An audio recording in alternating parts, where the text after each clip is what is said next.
Reasons why businesses fail. 7 of the reasons that I came up with are mentioned here that I wanted to kind of go over with you guys. I'm sure there's many other reasons out there, but 7 main reasons why a laundromat business could fail and how you can come in and actually profit off of it. A lot of people are like, well, how can you get a laundromat for really cheap or free? Well, these are pretty much the reasons, People would just give up or they're tired of running or they ran out of money and stuff. So we're going to start with the first one, little knowledge about the laundromat. What I mean by this is, let's say a person turns around and they're looking for something to invest. They want to make money. And everybody here, same thing like you want to get in a laundromat business to make money, right? So they're like, hey, I found this really good laundromat.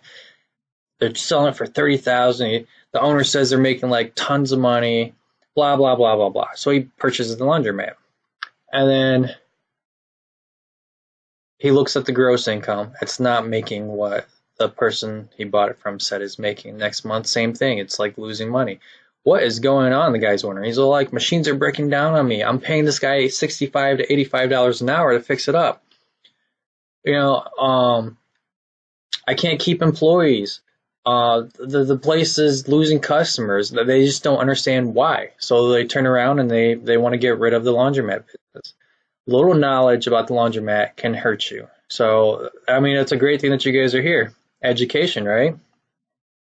You want to know as much information about the laundromat business as possible before you get into it. So, I mean, YouTube videos, buy some books, DVDs, go out and get a coach to help you through the business, that can give you good aspects and strategies to help you out. Hire a consultant, a lease negotiator, things that can help give you more knowledge about the business before you actually get into it. So you're in it to make money, not lose money. Next thing is not enough money set to aside. And what I mean by this is you have utilities, rent, and equipment loans if you have an equipment loan out. Don't expect to start making money right off the bat. You got to dump money into the laundromat before you can actually start making it. So let's say someone takes over a store, it's been closed, and you just got it, you open it up, and you're running out of money because there's not enough clientele. A perfect example is my Chicago Heights. It was closed due to a fire. I completely dumped a ton of money into it, fixing it up. My first month after I got the doors open, I only grossed like $187. Next to nothing. My break-even point was $10,000. I'm like, holy fuck, what am I going to do? I got rent, utilities, equipment loan, all this stuff I got to pay, and I'm not making much. I'm making almost $200. How in the world am I going to afford this? This is what I'm talking about, where you got money set to aside to make sure that you can achieve your goals. Because if a laundromat's closed up, you got to spend money on marketing and everything else to get it up and running again. So at least 6 months reserves, better yet, 12 months reserve, but a lot of people don't have that. So at least 12 months, something that's going to help with utilities, or 6 months of rent. That'll definitely get you by, So you don't want to be in a situation where you bought a laundromat and then you got to get rid of it because you can't afford it. So it doesn't really apply much to laundromats that are open because you already got a clientele base. So people are already coming in. You're pretty much with an open laundromat, you just want to increase that. Closed laundromat, you're starting with zero customers. And that's a struggle to rebuild all those customers again. Another reason why business fail is old equipment. Doesn't apply all the time. If you know how to fix the equipment, you're going to be better situated on saving money. Old equipment, you got to figure new equipment is more energy efficient. You're saving on gas, electric, water. So, I mean, your utilities, it's going to save you a ton of money for energy efficient machines, which this is going to help you out in the long run. Old equipment, they don't make them like they used to back in the days where it's more sturdy. It's like the cars nowadays. They easily break down or fall apart or something like that. But machines you can usually get 30 years out of. And usually when a person sells a laundromat, the machines are about 20 years old. So they're usually 15, 20, sometimes 30, depending on how old the store is. And usually you just want to replace them. Less a headache.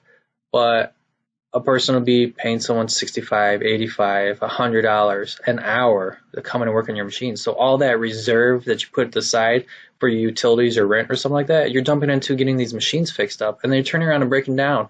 Yes, you got one part fixed that's brand new on it, but then you're gonna have something else in that one dryer that broke, and you replace that, and then you got something else goes bad on that same dryer. So it's worn parts. So unless you're gonna completely refurbish the entire dryer, sometimes it's just better off replacing it with another used one, which is a little bit newer model than the older model that's in there.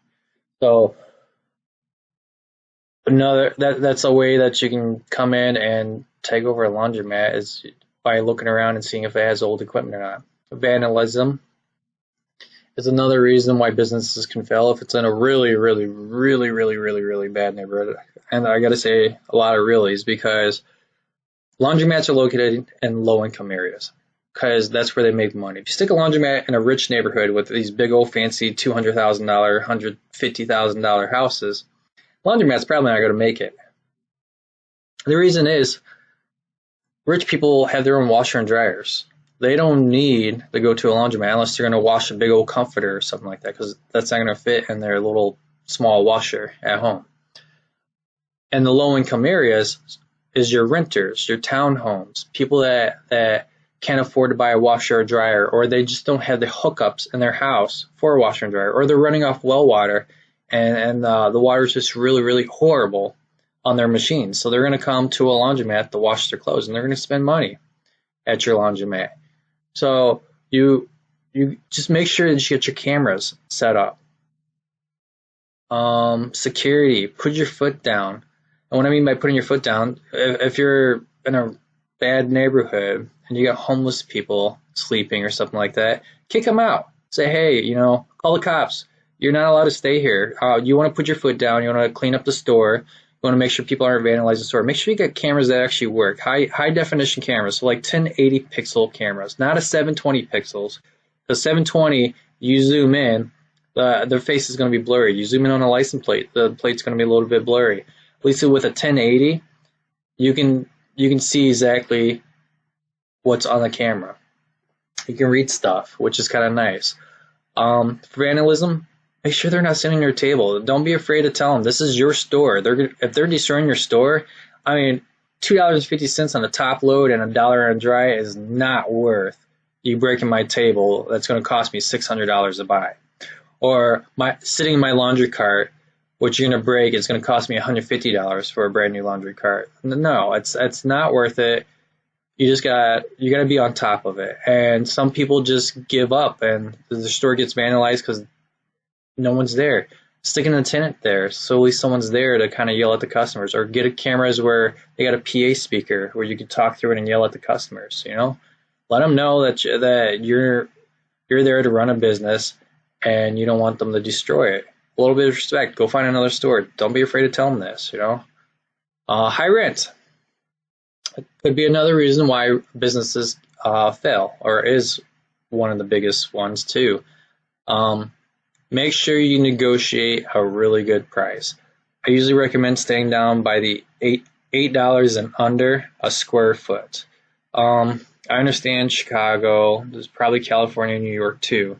They got higher rent for square footage. So if you're up in the high thing, try to stay under $11.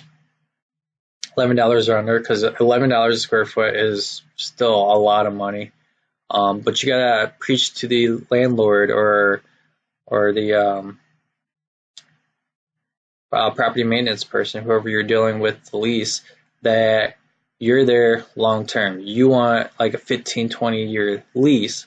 You're not like the Dollar Tree or pawn shop or any other store in that strip mall where they can just pick up and go find a different place someplace else. You're pretty much a fixed income for the landlord because your plumbing, your water lines, everything is in there and fixed, and your dryer duct works. I mean, you're paying a lot of money to get this installed, or someone did when they built the laundromat. So it's always going to be there.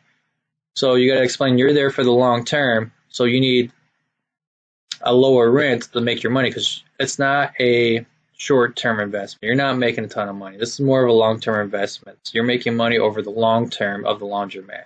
So you got to explain this to the landlord, because the landlord's not going to understand that. All they care about is their money. Same thing applies to the equipment loan. Make sure you understand every single word on that piece of paper agreement, because you're personally guaranteed any type of equipment loan out there. They're going to have you sign a personal guarantee. So if you default, they're going to come after you for the rest. So after they sell the machines to somebody else, whatever, if they didn't get the full price of the loan back, they're coming after you for the rest. So you want to understand what the equipment loan is, what your payments are going to be each month. You do not want to get stuck with a variable rate where each month or every year it's going to increase, because you're going to fail. It's going to make businesses fail, and I've seen businesses that close up because of this. It's a high equipment loan, which is half the cost of what they're making, is going out the door to this equipment loan. And the long term, yes, after however long your equipment loan is, 3 years, 6 years, all that money that you're paying towards the equipment loan is going to be yours. So if your equipment loan is $3,200 a month, after 6 years, that $3,200 is going in your pocket. That's why it's a long-term investment, because you figure after 6 years, that money is going back in your pocket. So make sure you understand everything on that piece of paper, because you're pretty much going to sign your life away. Support with family and friends. Make sure you have good support. You're going to have family, you're going to have friends that are going to be negative around you. They're not going to believe in you until you actually make it. Especially the first year or two, they're going to keep on saying, I don't understand why you're going to launch a match. So you're going to have a person that comes in for a wash and they want to use a top loader. So $2.50, you're making off a wash. And then what? $1 a dry. So you just made $3.50 off one customer. How in the world are you going to afford your rent? Especially if your rent's like $3,000, and then you got an equipment loan and utilities and everything else on top of that. How in the world are you going to make it? And that's when you just got to go, hey, look, there's other laundromats out there. They're still open. They're making it.